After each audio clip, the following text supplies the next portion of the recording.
Colombia existen un sinnúmero de manifestaciones culturales que expresan la variedad étnica, religiosa, de costumbres, tradiciones y formas de vida de su población, así como su riqueza natural y diversidad de climas, geografías y paisajes, entre otros aspectos. La danza y la música folclórica en especial expresan lo más relevante y multifacético de la vida a través del paso del tiempo.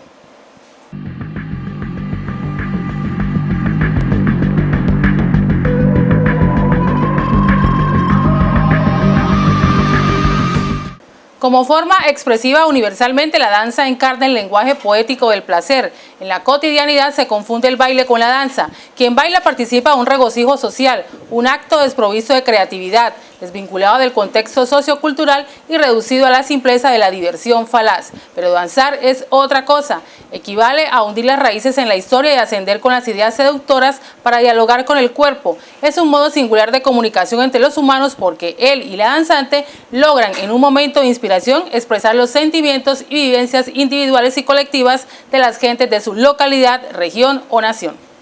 La región de la costa atlántica colombiana fue clave como punto de contacto y partida de expediciones conquistadoras y área de fomento del comercio con la metrópoli desde y hacia el interior del país. Por eso, allí aparecen antiguas y poderosas ciudades como Cartagena, Santa Marta, Riohacha, Valledupar y Monpós, donde se fusionaron indígenas, españoles y esclavos africanos, dando origen al intrincado mestizaje que hoy día conforma la identidad cultural, racial, religiosa y económica del país. Pues sí, el fandango, dicen, según estudiosos, parece que arranca de España, ¿no? Arranca de España y es más, en la misma interpretación hay algunas partes que tienen de ese ritmo españoles. Pero, como siempre, el colombiano siempre ha querido demostrar que sus cualidades, sus actitudes, y lógico, nace la malicia esa indígena y creamos un ritmo que es más sabroso que el mismo fandango español, ¿no? Aquí, o sea, Colombia, por eso, yo considero que Colombia es un país prolífico en ritmos, es por eso, porque es que hay ese aporte de la raza blanca, la raza africana también, porque la parte percutiva, sobre todo, el aporte más grande lo hace la raza negra, sí, y nuestra raza aborigen, que con sus instrumentos un poco lamentosos, hicieron un aporte allí para engrandecer lo que hoy tenemos nosotros como ritmos colombianos.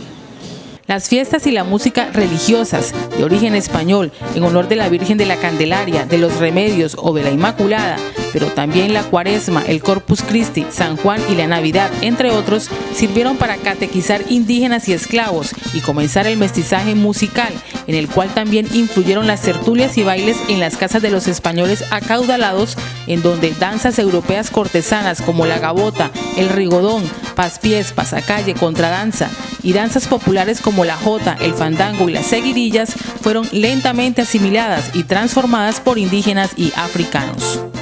Este mestizaje puede identificarse con mayor o menor facilidad en distintos ritmos del territorio colombiano. Por ejemplo, en los cantos vallenatos se evidencia con las coplas y décimas expuestas en las llamadas piquerias, que no son otra cosa que una contienda entre verseadores improvisando alrededor de un tema. En la música andina, este mestizaje entre lo indígena y lo español se refleja en el torbellino, los cantos de la guabina y gran cantidad de juegos danzados que nacieron hacia el siglo XVII.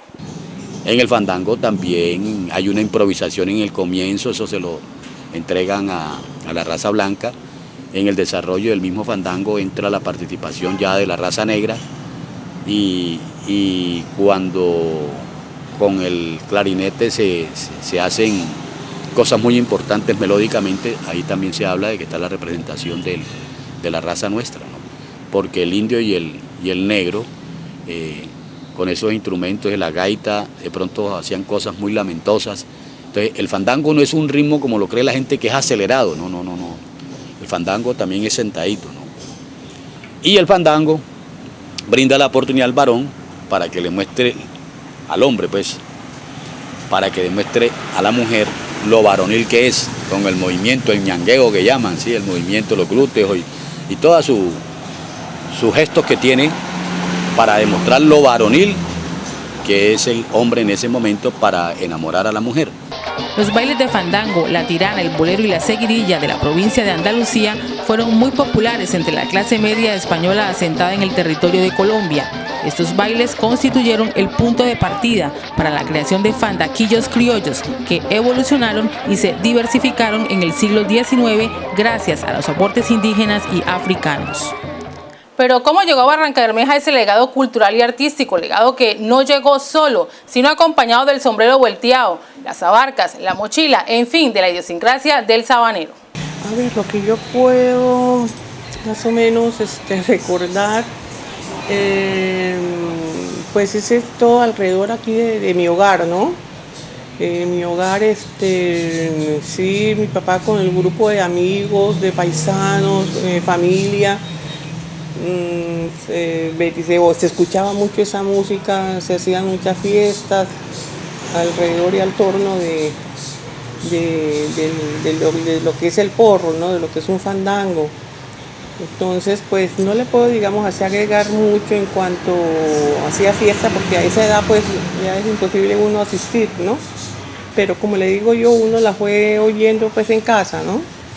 Entonces esa es la forma pues de uno pues como ir queriendo, adaptándose a esa música cadenciosa como es el porro. Sí. Ahora, ¿por qué esas costumbres? Hombre, yo siempre he manifestado que la influencia del río Magdalena. El río Magdalena tiene que ver mucho con ciertas costumbres de estas poblaciones así tan circunvecinas como son Wilches y Barrancabermeja, porque de allá de esas partes de la sabana y de la parte sinuana, pues mucha la gente que llegó detrás del boom del petróleo, ¿cierto? Y según también la historia, y a mí me sorprendió el doctor, pero perdónenme aquí que el doctor Edgar Cote, que él también es historiador, me decía que los únicos que soportaron la malaria en esa época fue esa gente de Córdoba y Sucre, porque a los antioqueños, a los santanderianos, al boyacense, los corrió la malaria y soportaron, y por eso aquí hay un gran asentamiento de gente de esos departamentos, y la mayor parte de ellos están establecidos en el Parnaso, Aguas Claras, Pueblo Nuevo, ¿sí? Entonces, la influencia del río Magdalena. Hacia 1917 se inician en Barrancabermeja de manera regular los trabajos de exploración y explotación petrolera que de manera gradual y acelerada precipitó corrientes migratorias hacia la pequeña aldea Zamba y sus alrededores con similar condición. Un flujo importante provino del Bajo Magdalena y de las sabanas de Bolívar, Sucre y Córdoba, regiones también de población predominantemente negra, morena, mulata y zamba, tanto en sus rasgos físicos como en su caracterización cultural afro.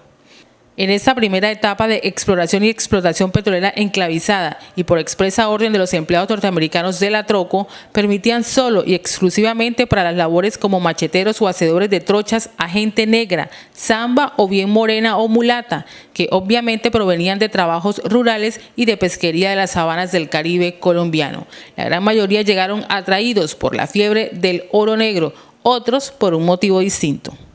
Pero todos llegaron para quedarse y enraizar en ese municipio dos ritmos musicales, el fandango y el porro.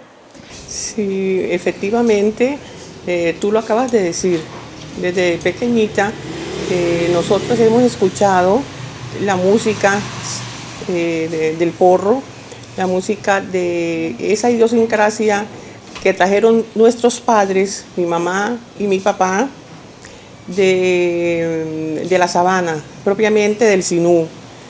Mi papá y mi mamá son de Lorica, Córdoba. Entonces, pues nosotros, desde muy pequeñas, nos levantamos escuchando esa música. De manera, pues, de que siempre se nos ha quedado ese fervor, ese entusiasmo, esa alegría de esa tradición, digamos, que ellos trajeron y que ellos nos impregnaron. Y por eso nosotros lo tenemos aquí. Escuchar un porro es escuchar, digamos, una alegría, es olvidar todo lo malo, recordar lo bueno, totalmente.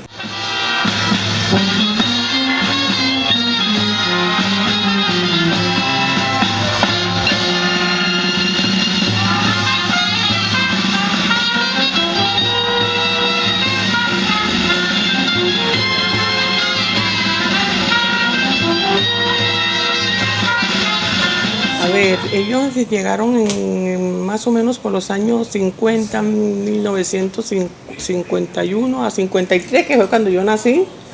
Y desde mi persona para abajo somos de acá de Barranca Bermeja. Las dos mayores sí se levantaron en Lorica, Córdoba. Más o menos, como le digo yo, del año 50 al 52, 53, más o menos por ahí, para esa época. ¿Su papá Pedro del Calao, trabajador petrolero? Sí, exactamente. Pues él, como llega la mayoría de las personas, pues atraídas por el fervor de la empresa colombiana de petróleo, vino a trabajar acá. Inclusive pues mi mamá le tocó dejar su trabajo como docente allá en Córdoba y mi papá se instaló acá en Barranca Bermeja y trabajando pues acá en Barranca Bermeja y terminó pensionado acá con Ecopetrol, como lo hacen las diferentes personas, como usted se ha dado cuenta, de la costa, ¿no? O sea, yo desde niño vengo con mi inquietud del porro, porque yo crecí con banda en Puerto Wilche. Puerto Wilche tenía una banda llamada La Playa Blanca.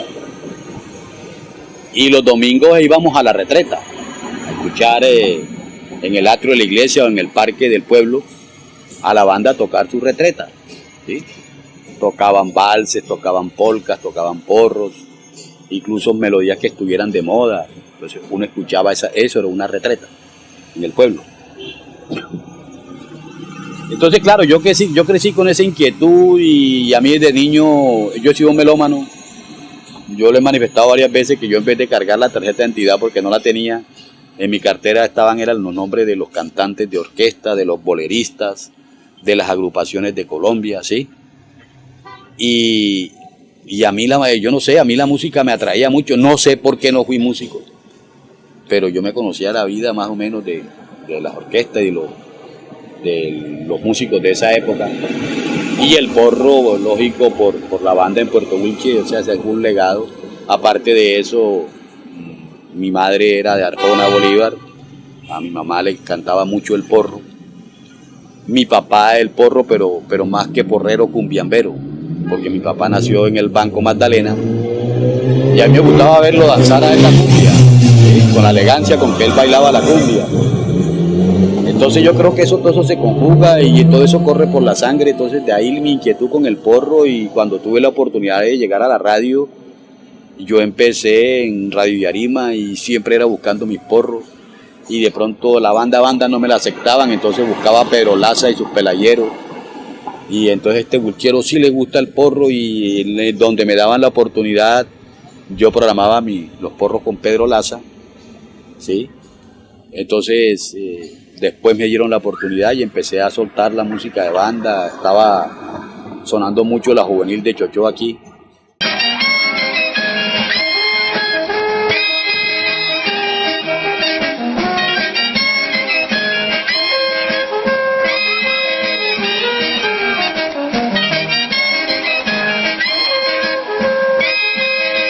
Ahí donde está Cafaba, hoy en día, ahí había un bar-restaurante, se llamaba el Jardín Águila, era de un señor de Cimití, Bolívar. Ahí llegaban las bandas a tocar. Ahí conocí yo por primera vez la Puricimera. Ahí tocaban las bandas. En la fiesta del petróleo también. En la fiesta muchas bandas. Sí, claro, y es que la sorpresa y la inquietud mía y el crear un programa que sonaran las bandas fue por eso. Porque en Colombia, región Caribe, en Sinú, Córdoba y las sabanas de Sucre y de Bolívar, fandango es un aire musical corrido donde predomina la percusión, produciendo golpes continuos abiertos y cerrados, interpretados por bandas, orquestas y otros grupos musicales. En María la Baja, Bolívar, se llama fandango al bullerengue alegre interpretado por tambores, tablitas y cantado en forma de coros y estribillos. El fandango en sus principios era acompañado por un conjunto de gaita con sus respectivos tambores y maracas. Luego, a finales del siglo XIX, se tocaba y bailaba por las calles o al frente de las casas que repartieran chicha y ron en épocas de Pascua. Era interpretado con tambor macho y una cantadora, cortejado por un grupo de bailadores. Finalmente, estos instrumentos fueron reemplazados por las bandas de música. Bueno, mira, en mi época de niñez, porque yo en Granada estuve prácticamente fue de niño, allá se celebraban las fiestas, era a base de tamboras, Solamente en épocas de las fiestas patronales se llevaban bandas, ¿no? Y es lo mismo que está ocurriendo todavía. Las bandas llegan a los pueblos, amenizan la misa, tocan la procesión y después vienen los fandangos todas las noches y a bailar. Pero en la época en que no había fandango, como te digo, era el baile cantado, ¿no? Las tamboras, o baile cantado. Ahí los pueblos se les ingeniaban en esta ocasión, ellos todos lo hacían ahí pues el tambor pues era una madera que le hacía un hueco ¿no? Y le ponía un cuero de venado o de chivo o cualquier cosa. Ahora le ponen película. Entonces eso le daba una resonancia. El pito era un millo, una caña que hay, ¿no? Entonces lo que llaman el pito millo. Entonces había unos tipos expertos que lo tocaban y se bailaba cumbia con eso, que es una de las bellezas más grandes que hay. Una cumbia ejecutada con millo. Y la flauta, que también la sacan del cardón. Fácilmente se pudo adaptar, se pudo llevar a las orquestas. Entonces pasa de los instrumentos primitivos, que son la gaita, el tambor macho, la hembra, todos esos instrumentos, pasa a las bandas y de las bandas a la orquesta. Entonces, ¿qué pasó? Que tuvo más oportunidad que el porro paliteado para entrar a los clubes, porque en el siglo XIX y parte del siglo XX, la música de banda era música pagana, ¿sí? Entonces no era muy aceptado por las élites de esa época. Entonces, la malicia indígena, la malicia aborigen, dijeron no, para que nos acepten con el porro paliteado tenemos que hacer algo. Entonces le crearon la danza y la contradanza, y como esos eran los aires musicales de las élites en esa época, pues claro, engañaron a las élites y entonces ya empezaron a tener como una aceptación. El fandango tiene 3 acepciones: el fandango danza, el fandango ritmo y el fandango fiesta. El fandango, para iniciar, podemos decir que son 3 manifestaciones en una. Primero, fandango, que significa fiesta patronal. Fandango ritmo, porque hay un ritmo que tiene la métrica, su métrica, y se le llama fandango. Y el fandango danza. Al danzar el fandango también exige una métrica, ¿cierto? Serían 3 manifestaciones. La palabra fandango encierra mucho. La vida es un fandango. Y lógico que en ese Bolívar grande, en cierta parte ya, o sea, de la sabana hacia la parte sinuana, en vez de decir vamos a un cumbión, decían vamos a un fandango, ¿cierto? ¿Por qué? Porque ese fandango se da la fiesta de la patrona o el patrón del pueblo. Es el sitio de encuentro para todos aquellos que convergen en ese lugar y para vivir un fin de semana o unos días de jolgorio, de fiesta, donde el hombre tenía la oportunidad de exteriorizar esa alegría que sentía tanto el varón como la fémina o la mujer. De manera que esto se fue multiplicando, según los historiadores, en ese gran departamento de Bolívar antes de segregarse Córdoba y Sucre, y quedó así, fandango. Entonces por eso le digo 3 manifestaciones en una: fandango fiesta, fiesta patronal, fandango ritmo y fandango danza. En la segunda mitad del siglo XVIII, el obispo encargado de la diócesis de la provincia de Cartagena prohibió el baile del fandango, con el castigo de la excomunión mayor, como ya lo habían hecho sus antecesores Gregorio Molleda y Manuel de Sosa y Betancourt. El obispo, por carta del 12 de octubre de 1768, le comunicó al rey de España los pormenores de los inmorales bailes y los excesos que los mismos ocasionaban. En virtud de lo anterior, el rey mismo le solicitó información al gobernador de la provincia de Cartagena por carta de fecha 25 de octubre de 1769, ante lo cual el señor gobernador elaboró un pormenorizado informe sobre los requeridos bailes y fandangos que le remitió al rey de España el 18 de mayo de 1770 y que se resume así: Señor, los bailes o fandangos sobre que su majestad por su real cédula de 25 de octubre último me pide que informe se reducen a una rueda, la mitad de ella toda de hombres y la otra mitad toda de mujeres, en cuyo centro, al son de un tambor y canto de varias coplas a semejanza de lo que se ejecuta en Vizcaya, Galicia y otras partes de esos reinos, bailan un hombre y una mujer. Luego se retiran a la rueda ocupando con la separación apuntada el lugar que les toca y así sucesivamente, alternándose continúan hasta que les plazca el baile, en el cual no se encuentra circunstancia alguna torpe y deshonesta, porque ni el hombre se toca con la mujer ni las coplas son indecentes. Gracias a esta explicación, el fandango fue reiniciado por expresa autorización del rey. Sí, los pollerines que utiliza la mujer, sus pollerinos anchos, la blusa en forma así de gola, se puede decir, la vela que no puede faltar, y su movimiento cadencioso de caderas, que es lo que más llama la atención, y sobre todo la elegancia en el baile, que es lo que más demuestra la mujer. Los que se refieren a la confección del que tengo en la actualidad, sí tengo varios, es la caña flecha. Esa directamente me lo hacen en Tuchín. Yo diseño el modelo y ahí hay una señora que me los hace en Tuchín, Córdoba, allá en la congregación de Senuncia, de los indios, allá en Tuchín, Córdoba. Y los otros vestidos típicos, eso sí me los hace Alfredo Rueda de Bucaramanga. Siempre me gusta en cada desfile, en cada certamen del porro, del festival, siempre me gusta llevar un atuendo diferente. O sea, me fascina, me nace, es que yo esta música yo la adoro, la quiero, y de manera pues de que yo no me inhibo pues de hacer mi gasto por lucirlo.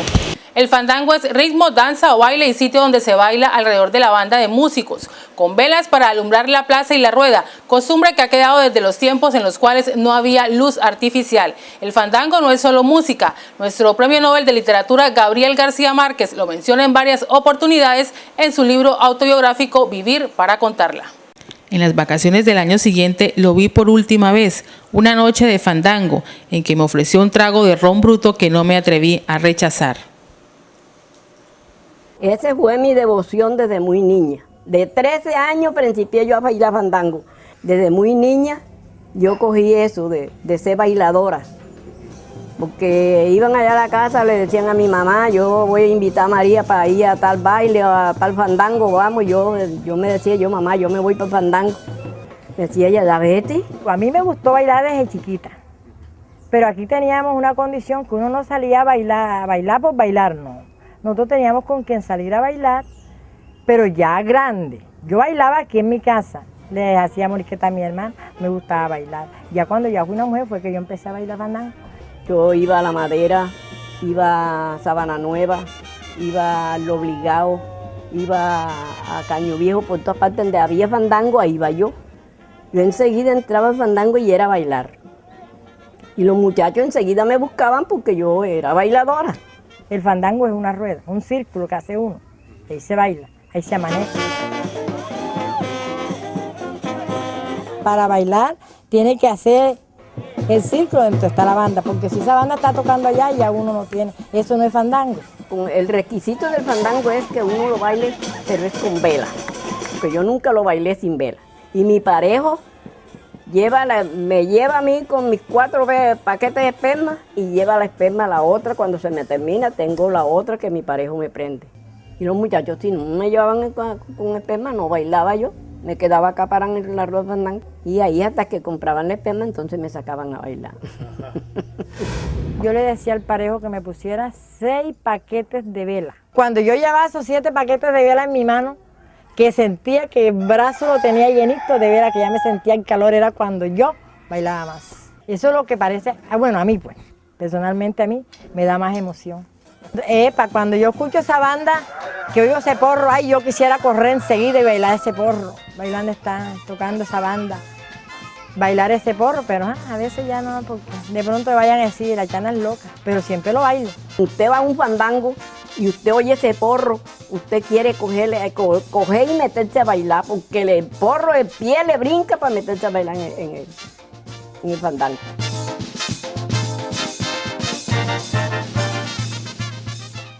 El día de pago de la United Fruit Company se citaba una cumbiamba nocturna que se anunciaba con una gran bandera roja en el lugar donde se iba a realizar. El punto favorito era 4 esquinas. En la noche llegaban los empleados de la compañía a bailar el fandango con las muchachas del pueblo, pero como había más hombres que mujeres, acompasar a una pareja durante toda la noche era casi imposible. La opción entonces era pedir prestada a la pareja a través de un barato, gesto que consistía en entregarle a ella un paquete de velas encendidas ante la mirada resignada de su acompañante. Pero algunos parejos se oponían y en símbolo de resistencia reemplazaban la vela de su pareja por fajos de billetes, lo cual significaba que quien aspirara a quitársela debía estar por encima de él y disponer de más dinero.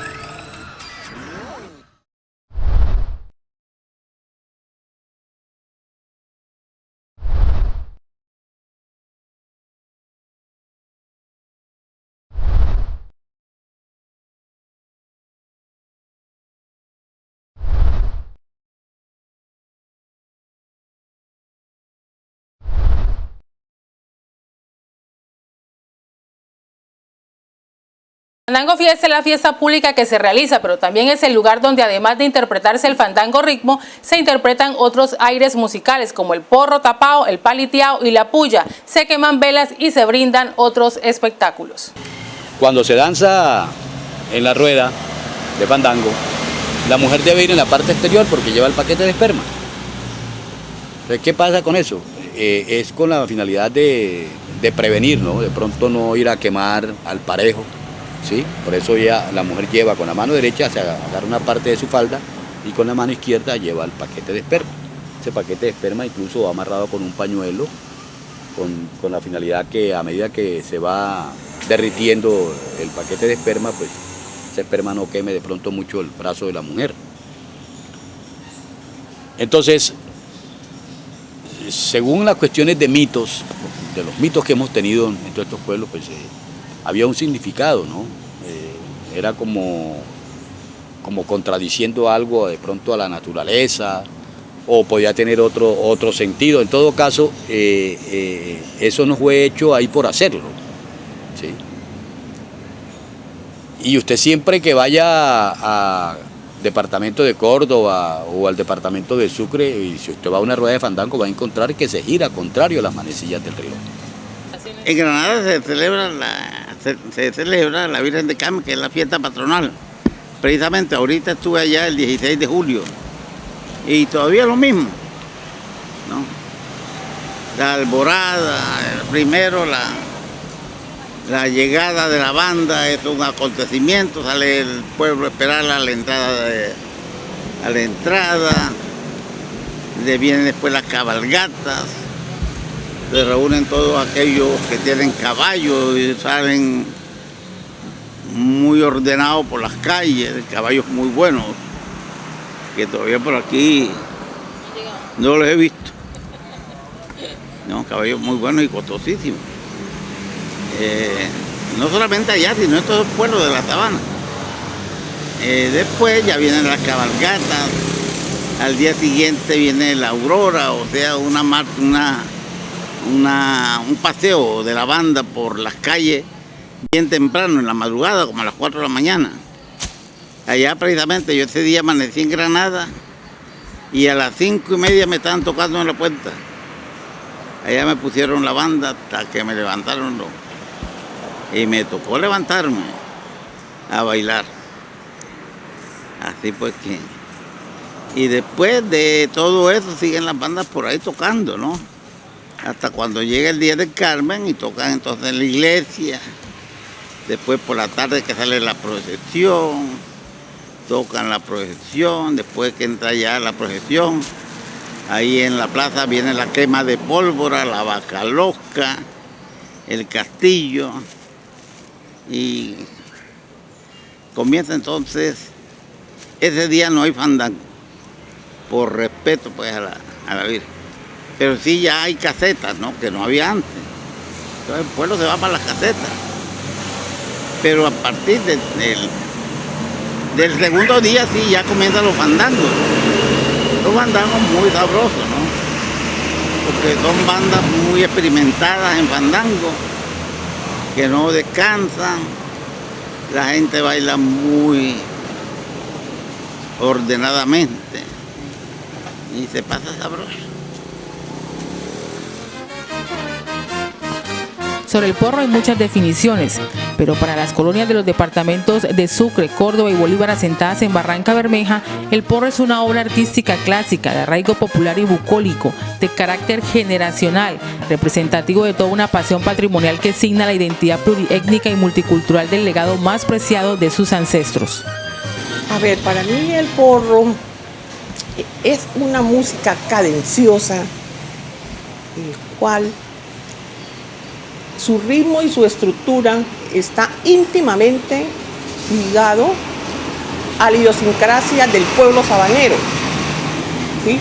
Al escuchar un porro, al escucharlo yo pues, se me olvida totalmente las cosas malas y de ahí viene todo lo bueno, todo lo que trae la música, escucharlo con sentimiento como lo escucho yo, el porro.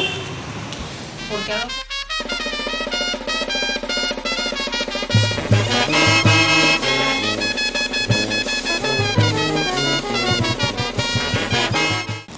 A ver, yo hablo con mucha pasión y de verdad yo lo llevo en mi alma, puesto que la niñez, la infancia nuestra, al lado de mi papá y de mi mamá, fue muy bonita, escuchando, como le digo yo, toda esta música en la cual aprendimos todo. Y yo era una de las que más pues compartí hace rato con mi papá, puesto que cuando estaba más pequeña yo cantaba, pues me gustaban todas esas actividades, tenía esas aptitudes. Y mi papá cuando llegaba a medianoche me levantaba a enseñarme la música, los cantos, lo que debía cantar.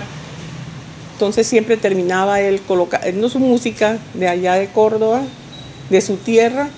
Entonces siempre que yo oigo un porro, siempre que yo escucho una música sabanera, eso me da mucho sentimiento, puesto que recuerdo esa infancia que fue tan bonita de nosotros y ese buen ejemplo que nos dio mi papá en ese entonces.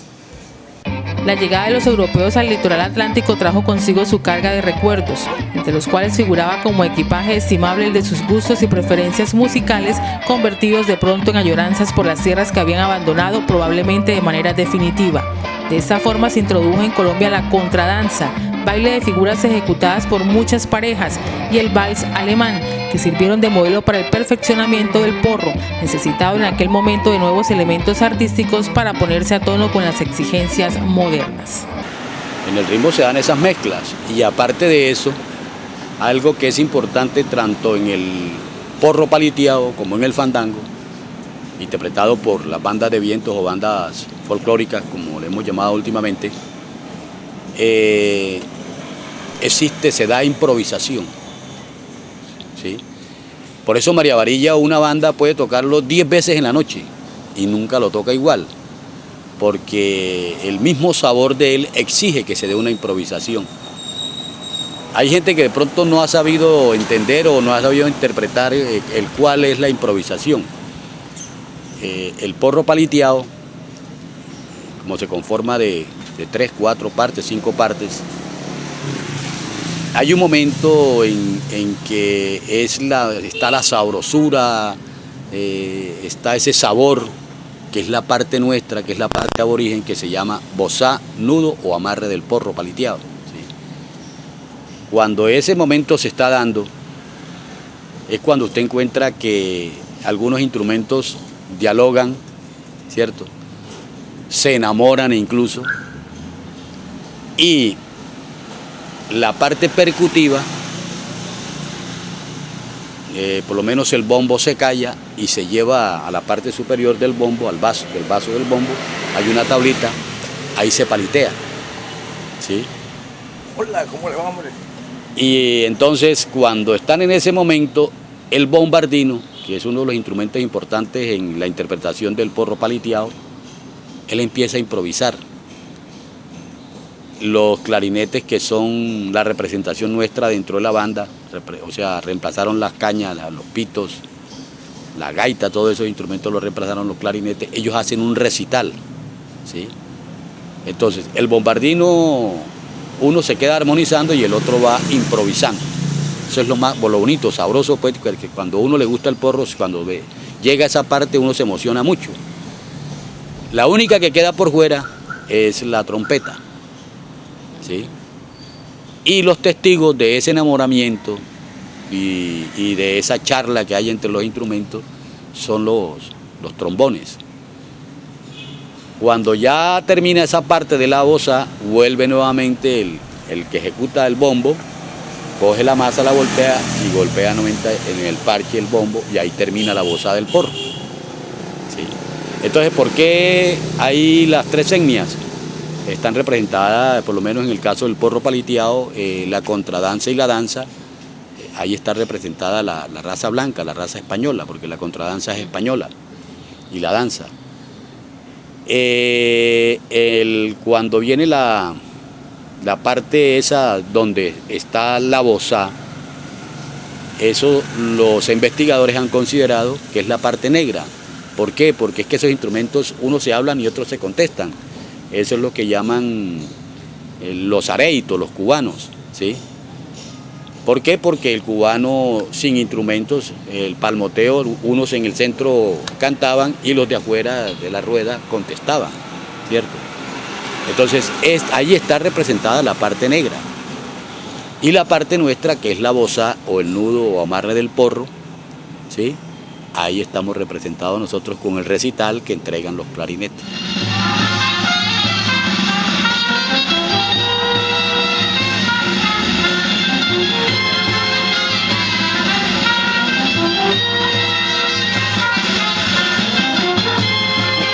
Mientras en el porro paliteado es lo contrario.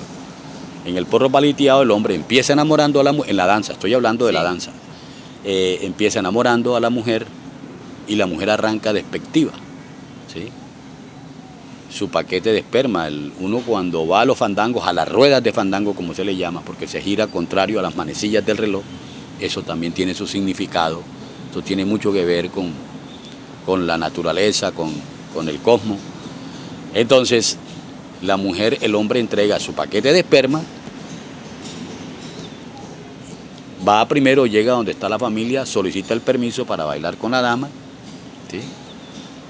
Ella de pronto como renuente, y entonces la abuela, que es la que las está acompañando, hombre, sí, ve, baila con el muchacho, tiene ganas de bailar contigo y te está ofreciendo el paquete de esperma, ¿sí? Al hombre le lleva el paquete de Claro, de esperma, lógico, el hombre siempre es el que le entrega el paquete de esperma a la mujer.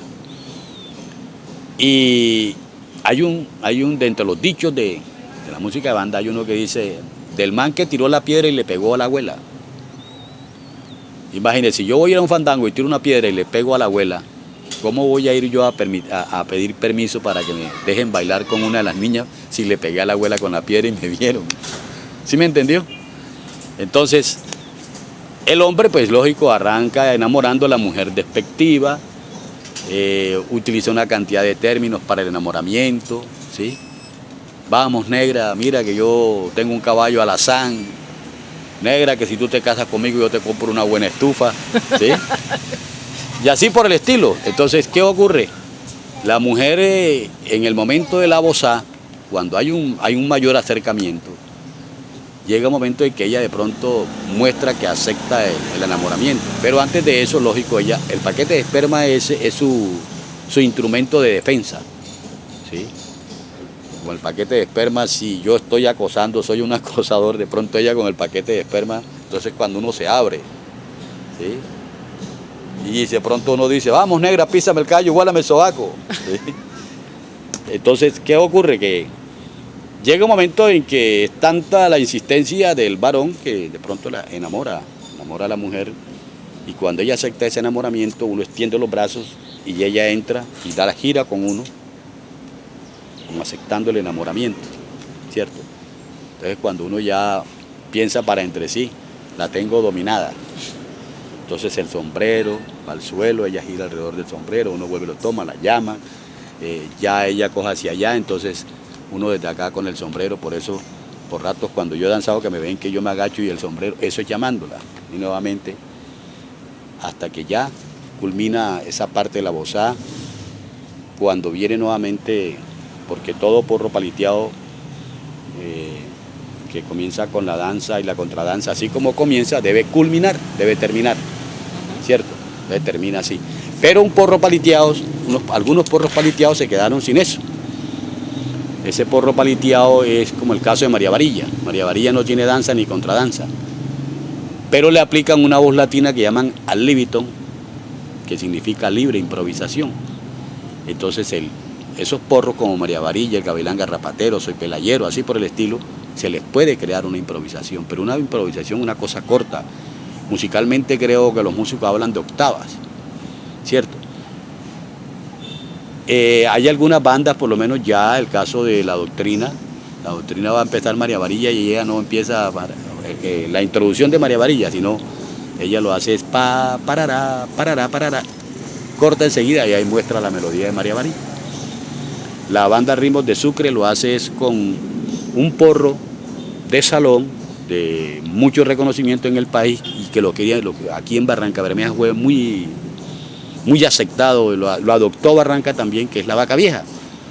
Entonces el Ritmos de Sucre lo hace con un pedacito de la vaca vieja. Y arranca y muestra la melodía enseguida de María Varilla, ¿sí?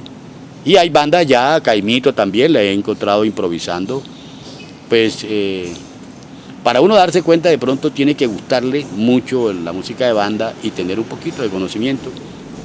Y yo cuando lo escuché en San Pablo Bolívar, que se contrató a la banda La Doctrina para las fiestas patronales de San Pablo, cuando les escuché les dije, ¿eso es una improvisación? Me dijeron, sí señor, es una improvisación, usted se la pilló rapidito.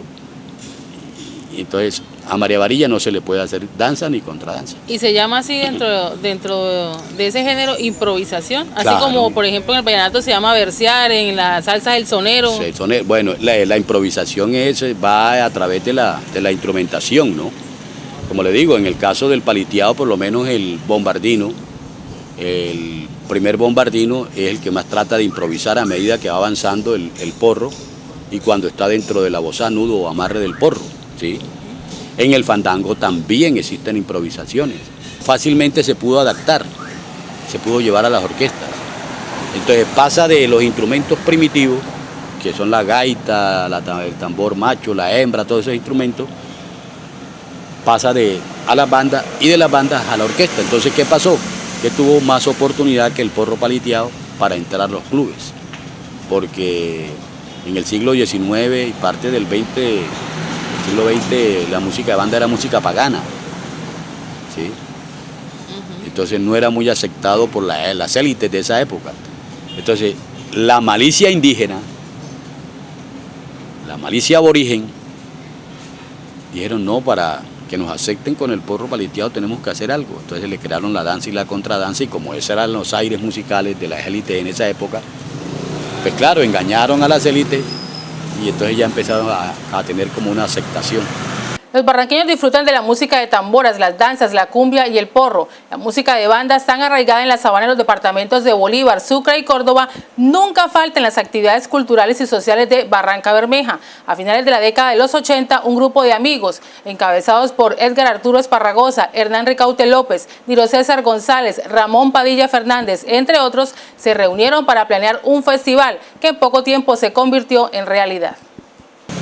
Bueno, esa fue una idea de Esparragosa, Niro César González y un grupo allá de periodistas, ¿no?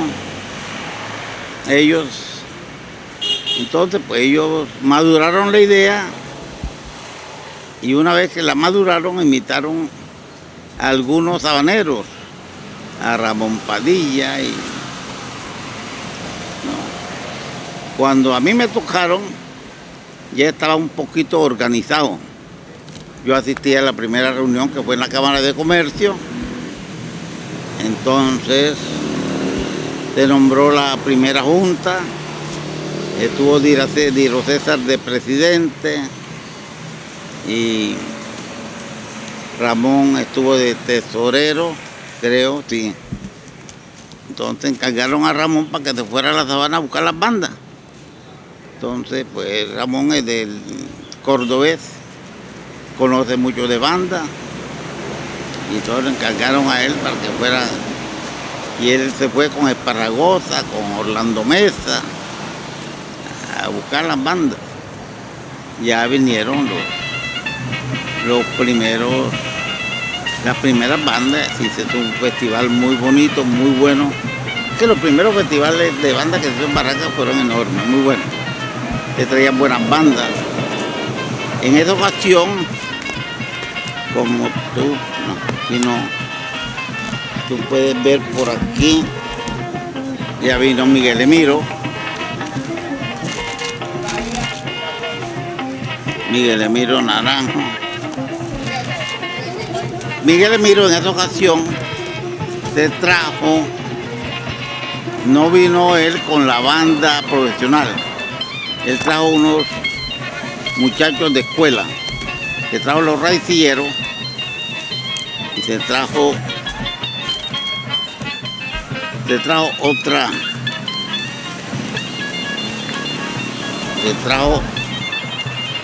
otra bandita de muchachos.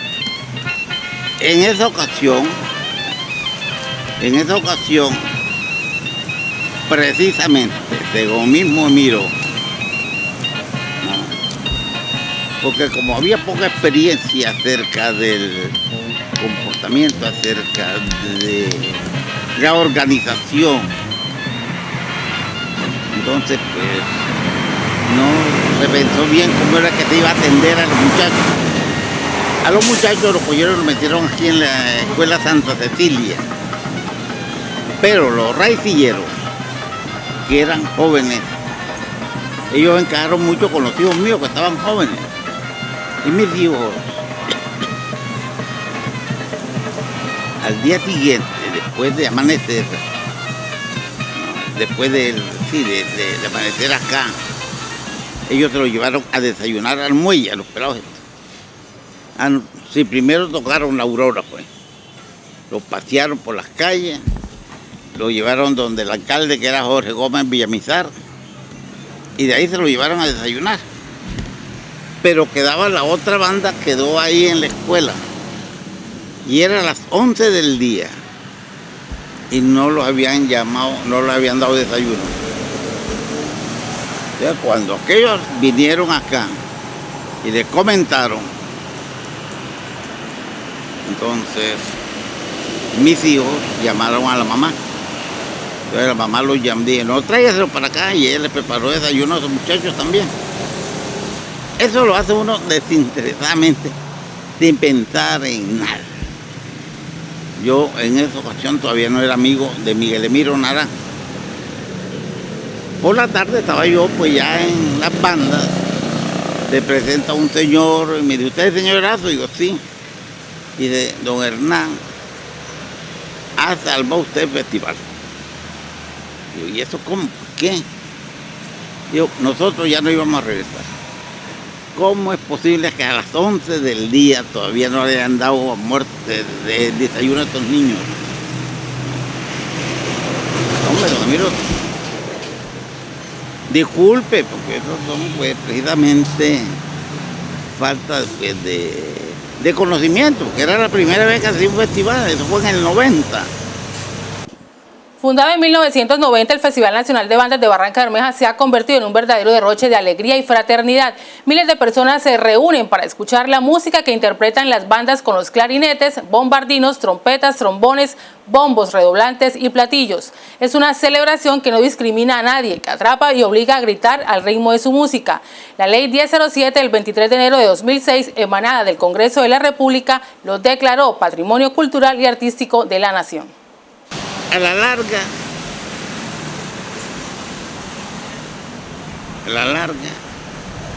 esto se ha vuelto ahí un desorden, ¿no? Hasta el punto que yo creo que ya el festival de banda va como el de acordeón, ¿no? Ya con miras a acabarse. ¿Cómo nace la idea de celebrar el 31 de diciembre para amanecer primero el fandango? Ya ese es otro punto aparte. Ese día también nació de Arsenio Jaraba y los vecinos ahí. El 31 regularmente todo el mundo pues está en la expectativa de las 12 y tal y no sé cuándo. Llegó a las 12, se dio uno el abrazo de bienvenido y tal. Y queda uno viendo un chispero, más traigo en la casa ahí, pero nada así en especial. Los que tienen los países para los clubes se van para los clubes, o van a celebrar los clubes. Entonces Jaraba con los vecinos inmediatos idearon la cuestión de hacer un fandango. Así pues que, sí señor, comenzaron a pedir entre los vecinos, pero los vecinos es que también abarcaron todo el barrio. Cuando pasaron por aquí me dijeron pues de qué trataban y también me dijeron que por qué yo no participaba también en la junta. Y bueno, para mañana es tarde, vamos, porque a mí todo lo que se da fiesta me gustaba mucho, o me gusta, ¿no? Y bueno, entonces usted se encarga de pedirle a los vecinos aquí de esta cuadra. Así que ese fue el trabajo mío, pedirle aquí a mis vecinos. Y así duramos varios años pidiéndole a los vecinos, ¿no? Pero con el tiempo, desde el gobierno de Edgar Cote, se institucionalizó la cosa, ¿no? Aquí concejal Nadín llevó la idea del consejo y el día que iba a hacer la propuesta, pues nos invitó a nosotros. Así que cuando él lanzó la propuesta en el consejo, estábamos los tres ahí. Imagínense. ¿Qué concejal iba a decir que no? Lo primero que hacía era mirarnos a nosotros. Porque todos eran muchachos conocidos, ¿no? ¿Dónde diablos iban a coger? Que fuera por pena, decían que sí. Sí, claro. Así que todos aprobaron por unanimidad, ¿no? Y después pasó a manos del alcalde para que lo firmara y ya. Ya nosotros habíamos hablado con el alcalde y quedó institucionalizado el fandanguito. Así que ahora en adelante ya no sé, hay que recoger. Cuando en los primeros moradores de la costa atlántica la alegría se hizo fiestas, no había con qué amenizarlas. Eran los días en que empezaban a confundirse las expresiones culturales de los esclavos traídos del África, de los europeos llegados a América y de los nativos de estas tierras. Carecían de instrumentos para producir música, pero debían ahuyentar la fatiga, las penalidades y el terror de la muerte. Entonces hicieron flautas y gaitas con las cañas que crecen en los pantanos, tambores con troncos de árboles y cueros de animales y le sacaron música a los primitivos instrumentos con las remembranzas de estos primigenios grupos de habitantes. Aquí se halla el origen de ritmos como el fandango y el porro, entre otros. Sobre la influencia cultural predominante en la configuración del porro existe desacuerdo, ya que en este caso, como en la mayoría de investigaciones acerca de orígenes folclóricos y culturales, se debe acudir al terreno incierto de la tradición oral ante la ausencia de otro tipo de memoria antigua. La Corporación Memoria y Patrimonio agradece su compañía y los invita a seguir tejiendo la historia con los hilos de la memoria.